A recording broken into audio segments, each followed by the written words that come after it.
Uma produção Domínio Público Audiolivros de Júlio Verne.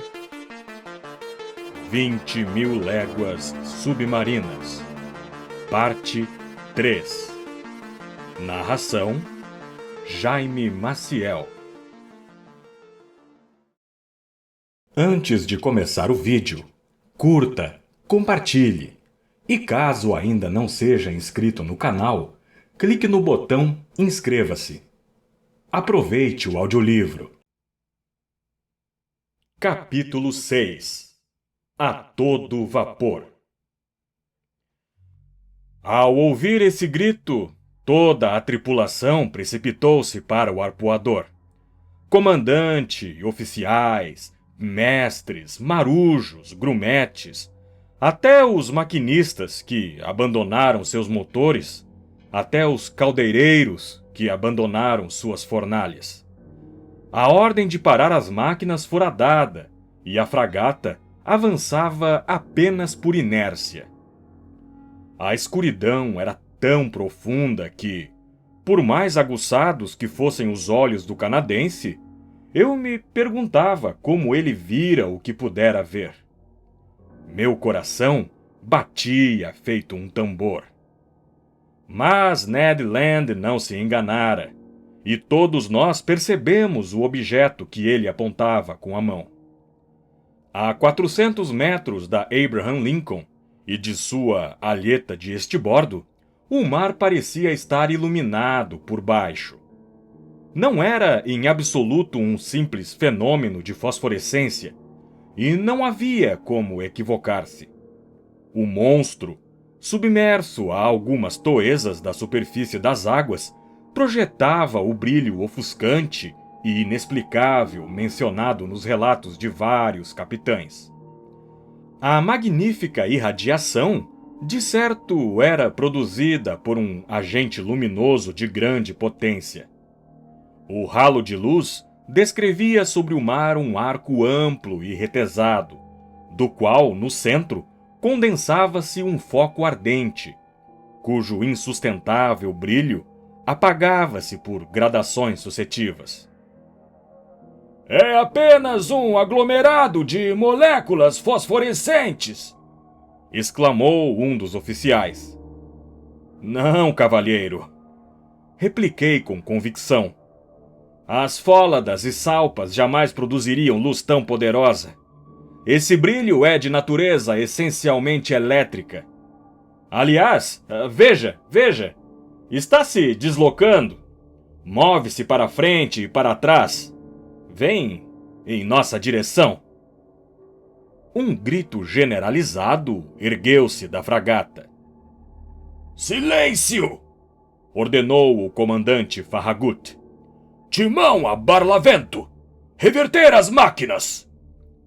Os marujos precipitaram-se para o timão, os maquinistas para as máquinas.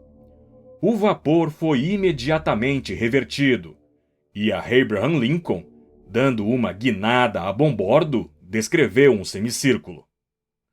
Alinhar o leme! Em frente! Gritou o comandante Farragut. Executadas suas ordens, a fragata afastou-se rapidamente do ralo luminoso. Ledo engano. Quis afastar-se, mas a criatura sobrenatural aproximou-se, duplicando sua velocidade. Ninguém respirava. A estupefação, bem mais que o temor, deixava-nos mudos e imóveis. O animal, então, alcançando-nos com facilidade, contornou a fragata, que avançava a 14 nós, e envolveu-a em suas camadas elétricas, como se espalhasse uma poeira luminosa. Em seguida, afastou-se 2 ou 3 milhas, deixando um rastro fosforescente comparável aos turbilhões de vapor que uma locomotiva lança para trás. Subitamente, dos escuros limites do horizonte, aonde fora tomar impulso, o monstro investiu na direção da Abraham Lincoln, com impressionante rapidez.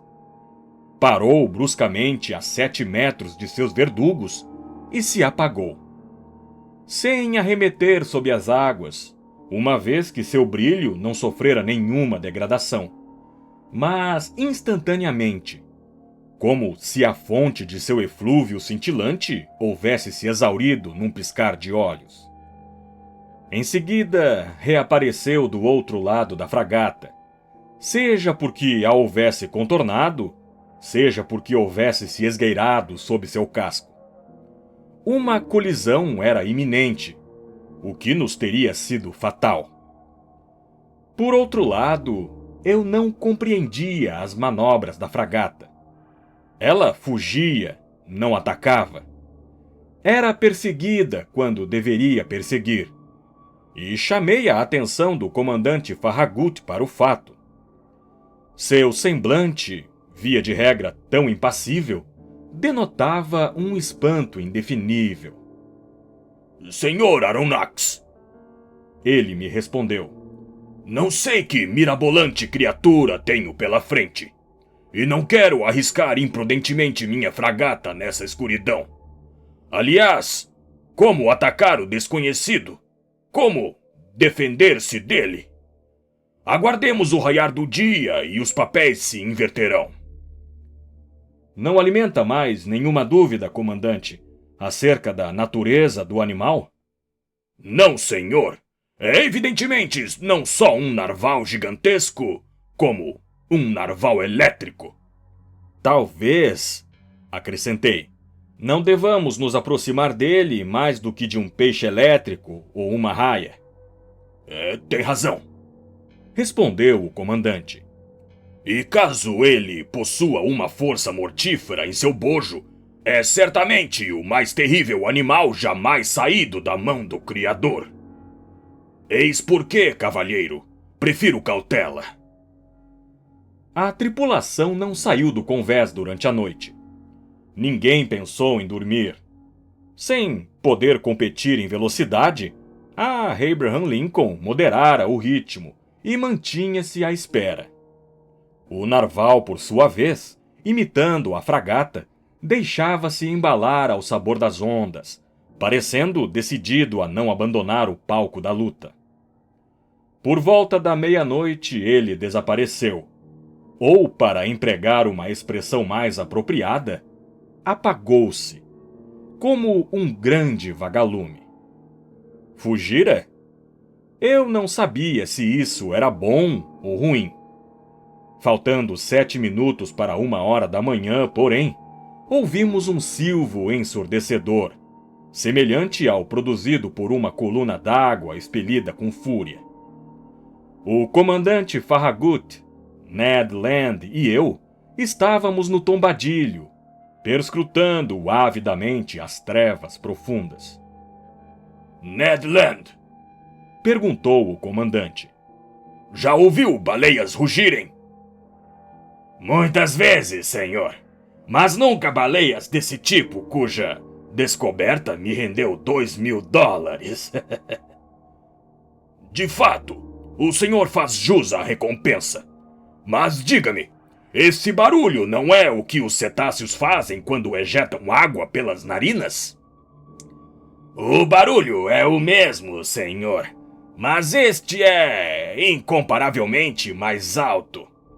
Logo, não devemos nos iludir. É realmente um cetáceo que temos à nossa frente. Se o comandante autorizar, acrescentou o arpoador, eu lhe direi 2 palavrinhas amanhã ao raiar do dia. Se ele estiver disposto a ouvi-lo, mestre Land. Retruquei num tom nada convicto. Basta eu me aproximar a 4 comprimentos de arpão, retorquiu o canadense, para ele me ouvir direitinho. Mas para que se aproxime, interveio o comandante, suponho ter de colocar uma baleeira à sua disposição. Sem dúvida, senhor. Arriscarei a vida de meus homens? E a minha? respondeu simplesmente o arpoador. Por volta das 2 da manhã, o ralo luminoso reapareceu, não menos intenso, a 5 milhas a sotavento da Abraham Lincoln. Apesar da distância, apesar do barulho do vento e do mar, ouvíamos distintamente as espetaculares batidas da cauda do animal, e até sua respiração ofegante. Quando o diabólico narval vinha respirar na superfície, o ar precipitava-se em seus pulmões, como faz o vapor nos vastos cilindros de um motor de 2.000 cavalos. Pensei. Uma baleia que tivesse a força de um regimento de cavalaria seria uma senhora baleia. Permanecemos em alerta até o amanhecer e nos preparamos para o embate. Os equipamentos de pesca foram dispostos ao longo dos pávises. O imediato carregou bacamartes capazes de lançar um arpão a uma distância de 1 milha, bem como compridas espingardas com balas explosivas, cujo ferimento era mortal, mesmo nos mais poderosos animais. Ned Land contentara-se em afiar seu arpão, arma terrível em suas mãos. Às 6 horas amanheceu, e com os primeiros raios de sol, desapareceu o brilho elétrico do narval. Às 7, o dia já se desenhava, mas uma densa névoa matinal estreitava o horizonte, e as melhores lunetas não eram capazes de penetrá-la, gerando decepção e raiva. Asseei-me até as barras da mezena. Alguns oficiais já estavam empoleirados no topo dos mastros. Às 8 horas, a névoa rolava pesadamente sobre as ondas à medida que se erguiam suas grossas volutas. O horizonte alargava-se e clareava ao mesmo tempo. De repente, como na véspera, ouvimos a voz de Ned Land. "A tal coisa! A bombordo! Por trás!" gritou o arpoador. Todos os olhares convergiram para o ponto indicado. A 1,5 milhas da fragata, um corpo escuro e comprido emergia 1 metro acima das águas. Sua cauda, agitada com violência, produzia um turbilhão considerável. Nunca um aparelho caudal fustigou o mar com tanta energia. Um rastro largo de espuma branca e ofuscante marcava a passagem do animal, descrevendo uma ampla curva. A fragata aproximou-se do cetáceo e pude examiná-lo com toda a tranquilidade. Os relatos do Sharon e do Helvetia haviam exagerado um pouco suas dimensões, e estimei seu comprimento em apenas 80 metros. Quanto ao diâmetro, difícil conjecturar, mas no conjunto, o animal me pareceu admiravelmente proporcional nas 3 dimensões. Enquanto eu observava aquela criatura fenomenal, 2 jatos de vapor e água foram expelidos de seus respiradouros a uma altura de 40 metros.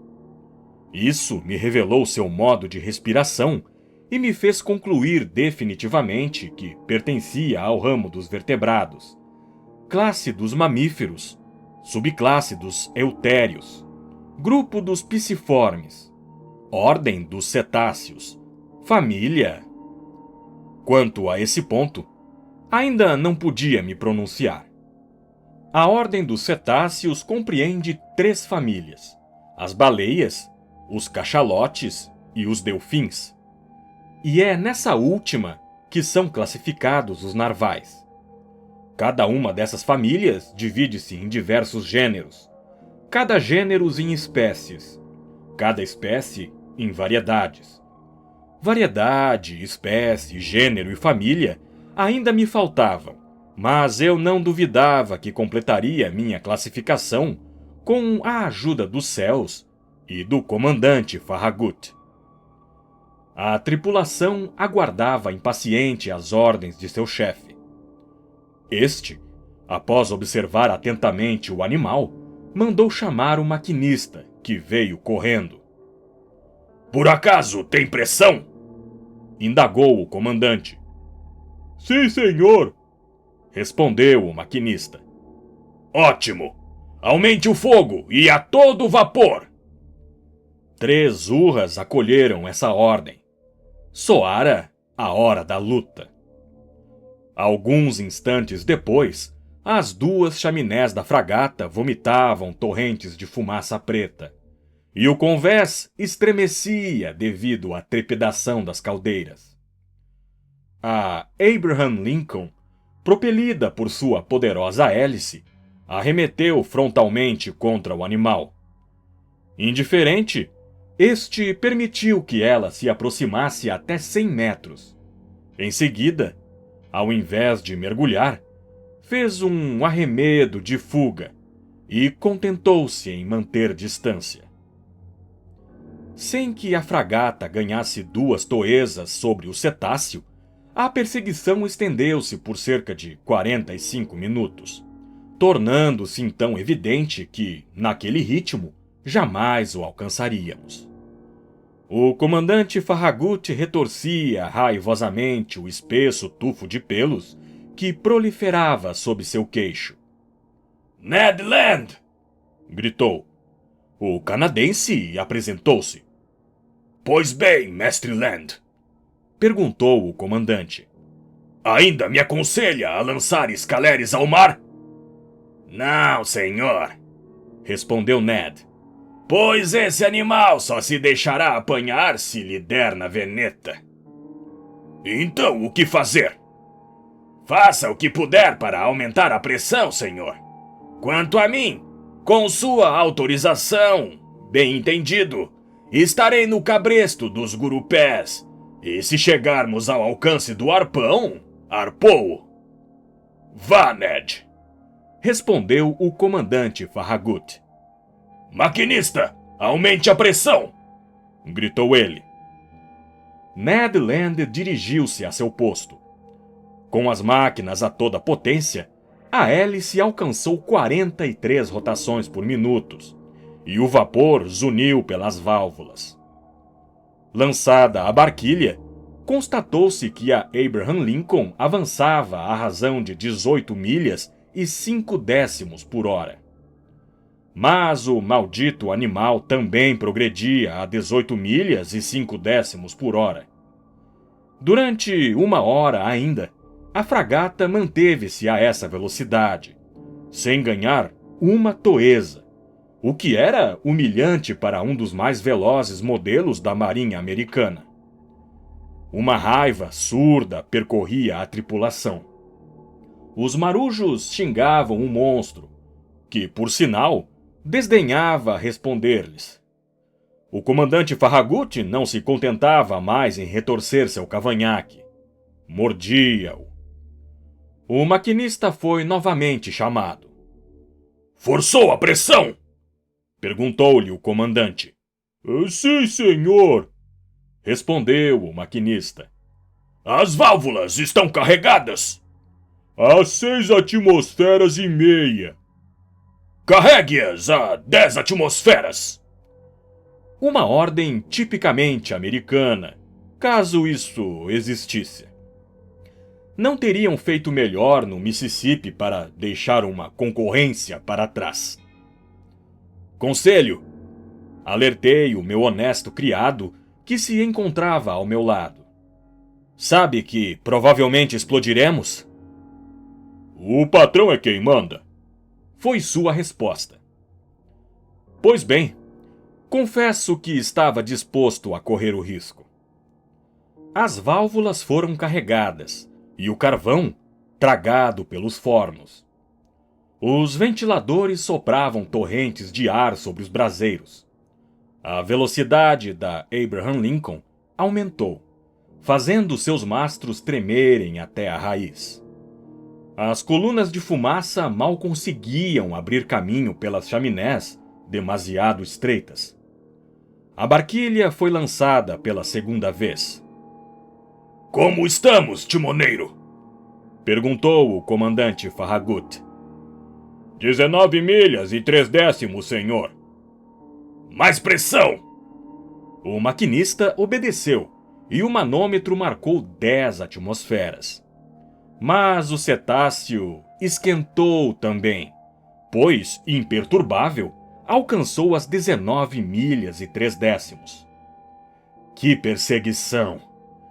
Não posso descrever a emoção que fazia vibrar todo o meu ser. Ned Land mantinha-se em seu posto, empunhando o arpão.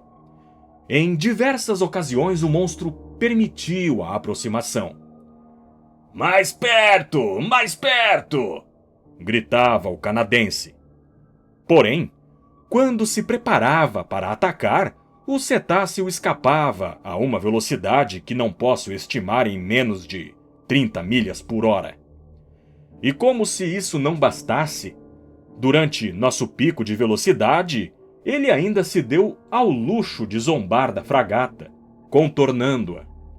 Um uivo furioso extravasou de todos os peitos. Ao meio-dia, estávamos na mesma situação que às 8 da manhã. Muito bem, disse ele.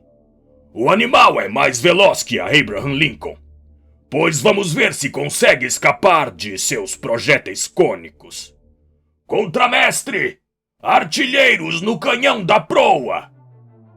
O canhão da proa foi imediatamente carregado e apontado. O disparo partiu, mas o obus passou alguns metros acima do cetáceo, que se mantinha a meia milha de distância. Um com melhor pontaria! Gritou o comandante. E $500 para quem furar essa besta infernal!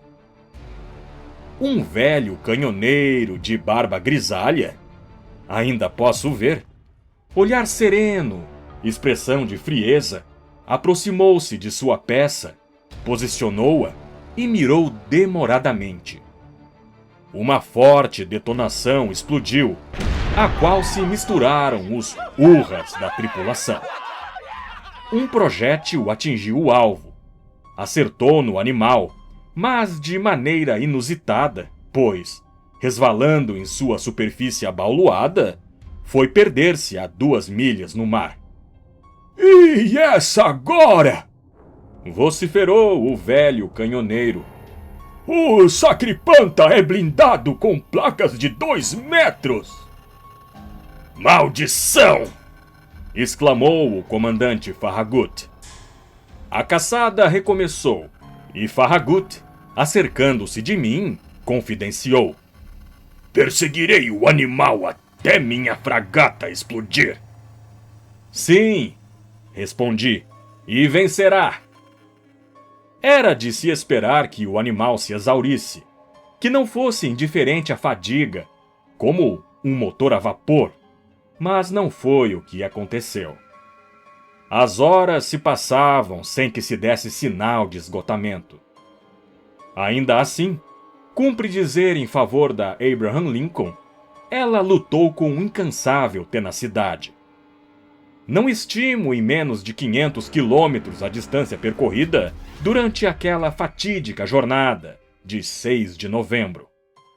Mas a noite chegou e envolveu na penumbra o oceano revolto.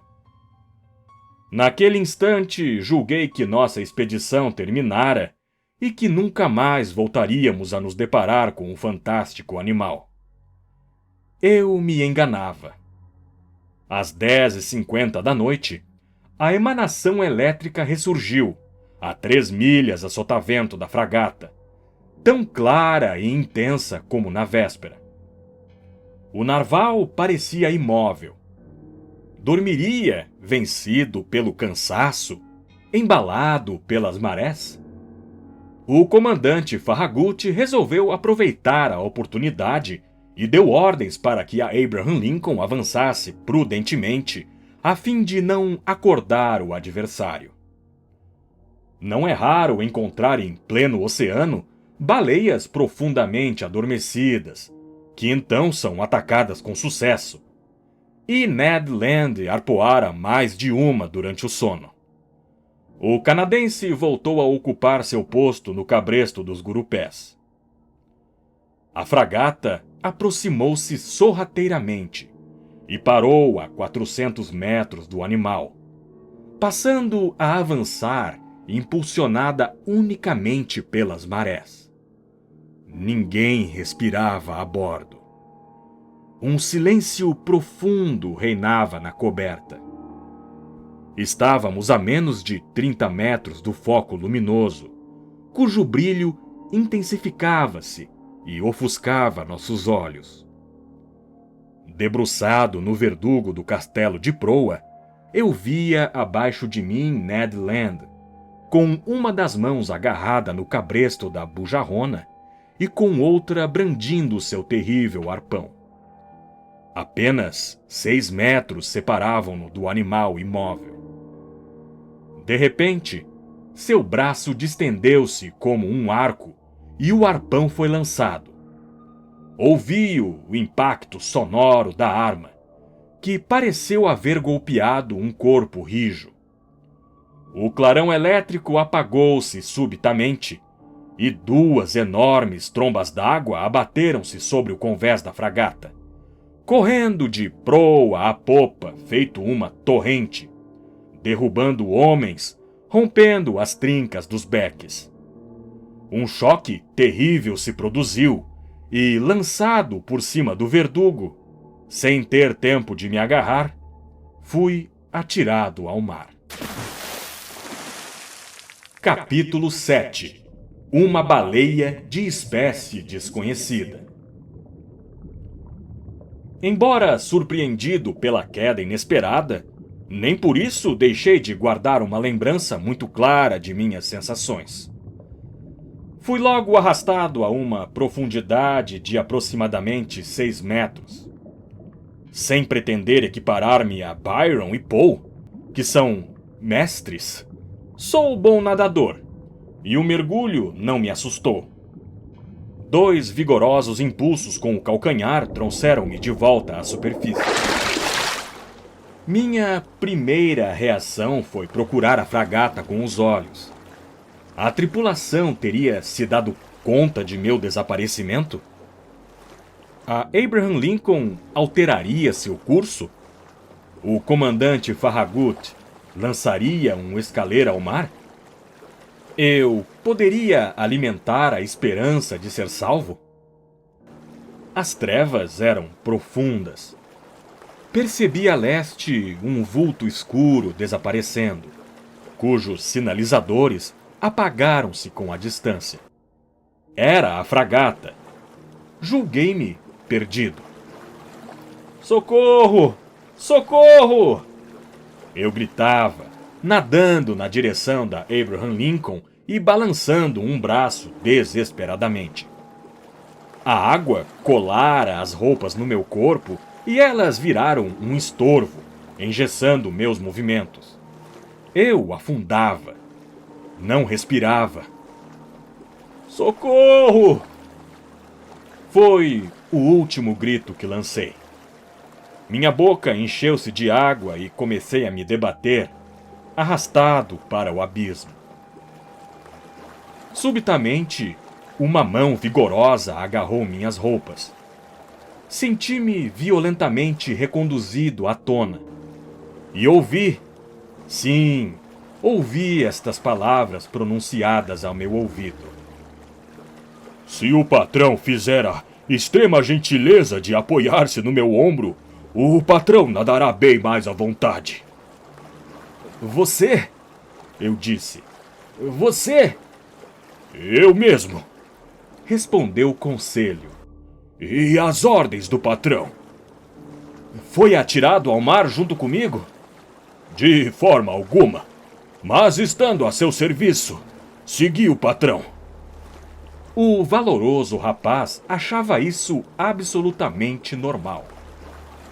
E a fragata? Perguntei. A fragata? Respondeu o conselho, voltando-se para trás. Acho que o patrão fará bem não contando muito com ela. O que disse? Disse que, no momento em que me jogava ao mar, ouvi os homens do timão gritarem. A hélice e o timão estão rachados.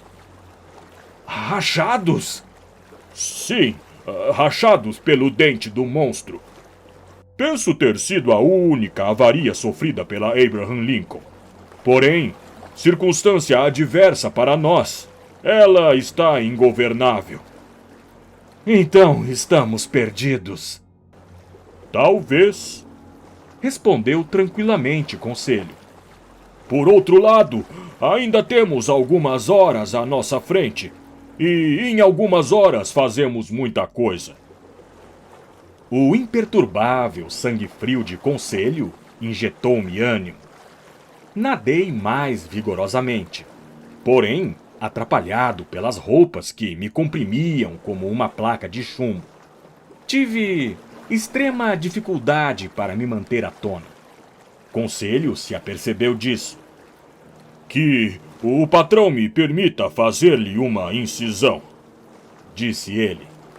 E enfiando uma faca aberta sob minhas roupas, rasgou-as de alto a baixo num golpe certeiro. Em seguida, desvencilhou-me delas com desenvoltura, enquanto eu nadava pelos dois.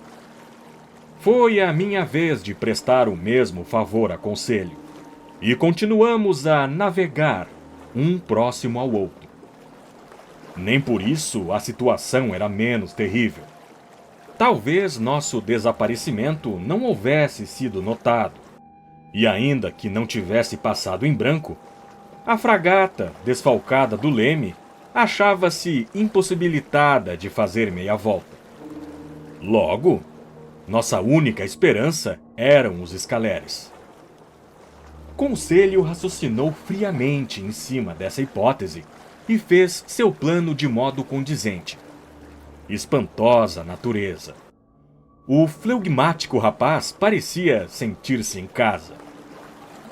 Decidimos, portanto, visto que nossa única chance de salvação era sermos resgatados pelos escaleres da Abraham Lincoln, nos organizar de maneira a poder esperá-los o máximo de tempo possível. Nesse sentido, julguei por bem revezar nossas forças a fim de não esgotá-las simultaneamente. E eis o que combinamos. Enquanto um de nós, deitado de barriga para cima, permaneceria imóvel, de braços cruzados, pernas esticadas, o outro nadaria, puxando-o para frente. Essa função de rebocador não deveria durar mais de 10 minutos. E assim, nos revezando, poderíamos boiar algumas horas, quiçá até o raiar do dia. Probabilidade ínfima, mas a esperança é coisa por demais arraigada no coração do homem. Além disso, éramos dois.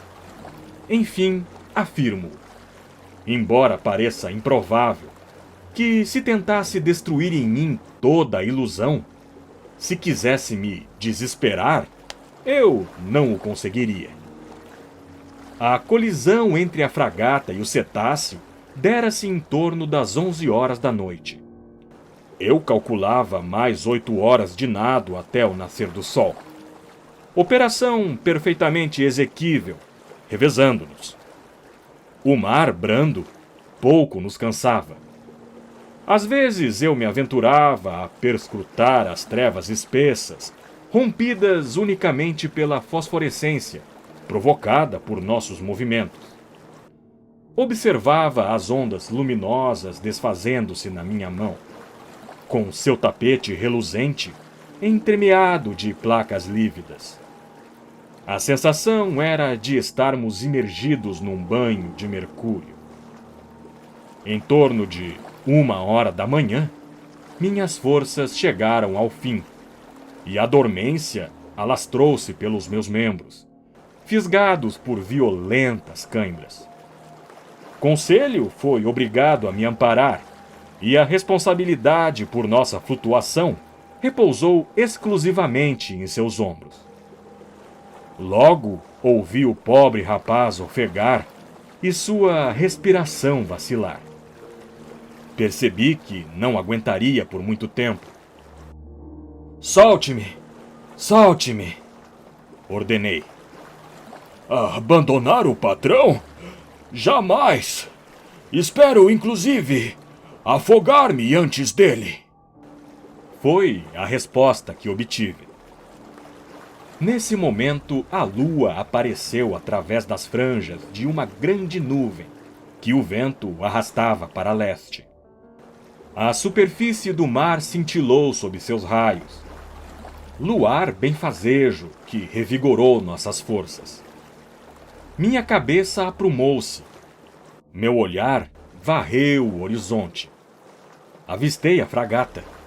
Estava a 5 milhas de distância e não formava mais senão um vulto no escuro, quase invisível. De escaleres, porém, nem sinal. Quis gritar. Para que a tal distância? Meus lábios inchados obstruíram a passagem de todo e qualquer som. Conselho articulou algumas palavras e ouvi-lo por várias vezes repetir: Socorro! Socorro! Interrompendo nossos movimentos por um instante, escutamos. Embora pudesse ser um desses zumbidos com que o sangue opresso ataca a audição, tive a impressão de que um grito respondia ao grito de Conselho. Ouviu? Murmurei. Sim, sim. E Conselho lançou aos ares um novo apelo desesperado. Dessa vez não havia engano possível. Uma voz humana respondia à nossa. Seria a voz de algum desgraçado, abandonado no meio do oceano? Alguma outra vítima da colisão sofrida pelo navio? Ou um escaler da fragata sinalizando na penumbra? Conselho fez um esforço supremo e, apoiando-se no meu ombro enquanto eu extraía forças de um último espasmo, soergueu meio corpo fora d'água e voltou a cair esgotado. O que viu? Vi. Ele murmurava. Vi, mas não falemos. Guardemos o que nos resta de forças. O que ele vira? Então, não sei porquê, a imagem do monstro despontou-me na mente pela primeira vez. Mas e aquela voz? Já se fora o tempo que os Jonas refugiavam-se no ventre das baleias. Enquanto isso, Conselho continuava a me rebocar. Às vezes levantava a cabeça, olhava à frente e chamava com um grito, ao qual respondia uma voz cada vez mais próxima. Eu mal a ouvia. Minhas forças estavam no fim. Meus dedos se abriam. Minha mão não me fornecia mais ponto de apoio. Minha boca, convulsivamente aberta, regurgitava água salgada. O frio me paralisava. Levantei a cabeça uma última vez, então afundei. Nesse instante, um corpo duro colidiu comigo e agarrei-me a ele. Senti então que me puxavam, que me traziam à superfície da água, que meu peito desinflava e desmaiei. Recuperei prontamente os sentidos graças às vigorosas massagens que fizeram em meu corpo. Entreabri os olhos. Conselho, murmurei. O patrão chamou? Respondeu Conselho. Nesse momento, sob os últimos fulgores do luar que se extinguia no horizonte, percebi uma fisionomia que não era a de Conselho e que reconheci sem pestanejar. Ned! Exclamei. Em pessoa, professor! E correndo atrás da recompensa! Respondeu o canadense. Também foi atirado ao mar pela colisão? Fui, professor! Porém, com mais sorte do que o senhor. Logo, assentei o pé sobre um recife flutuante. Um recife? Ou, caso prefira, sobre o nosso narval gigante. Explique-se, Ned. Isso é, compreendi na hora por que o meu arpão não foi capaz de rasgá-lo e se esborrachou sobre sua pele. Por que, Ned? Por quê? Porque esse animal, professor, é feito de chapas de aço. Nesse ponto, preciso me recobrar, reavivar minhas lembranças, controlar minhas afirmações. As últimas palavras do canadense haviam produzido uma reviravolta súbita no meu cérebro. Asseei-me rapidamente até o topo da criatura, ou objeto semi-imerso que nos servia de refúgio, e senti-o com o pé. Era evidentemente um corpo rijo, impenetrável, e não aquela substância mole que forma a massa dos grandes mamíferos marinhos. Mas aquele corpo rijo poderia ser uma carapaça óssea, semelhante à dos animais antediluvianos, e eu já me inclinava a classificá-lo entre os répteis anfíbios, como as tartarugas ou crocodilos. Pois bem, não. O dorso escuro que me amparava era liso, polido, não enrugado. Conferia ao toque uma sonoridade metálica, e por incrível que pareça, o que digo, era feito com placas rebitadas. Não restavam mais dúvidas. O animal, o monstro, o fenômeno da natureza que intrigara o mundo científico inteiro, excitara e acendera a imaginação dos marinheiros dos dois hemisférios, não havia como negá-lo, era um fenômeno ainda mais espantoso. Um fenômeno da mão do homem. A descoberta da existência da criatura mais fabulosa, mais mitológica, não teria assombrado minha razão em tão alto grau. Que prodigioso advém do Criador! Isso é o ponto pacífico. Mas encontrar de surpresa diante de si o impossível, misteriosa e humanamente realizado, é bastante para embaralhar as ideias. Hesitações, porém, não mais se justificavam.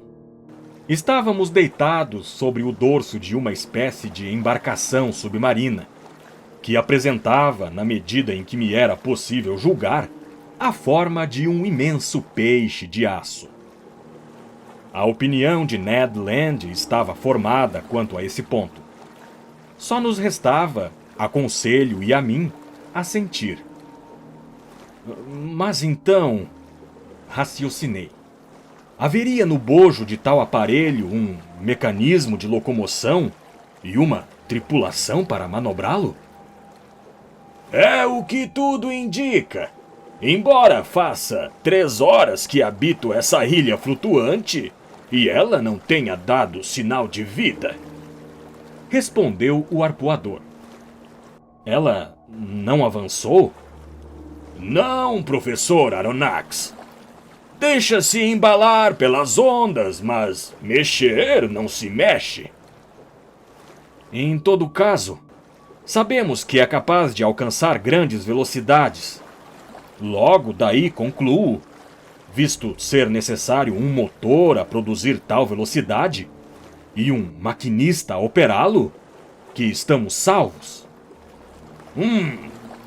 Fez Ned Land num tom reservado. Nesse instante, e como para dar razão aos meus argumentos, produziu-se um turbilhão na proa do estranho aparelho, cujo propulsor era evidentemente uma hélice, e ele pôs-se em movimento.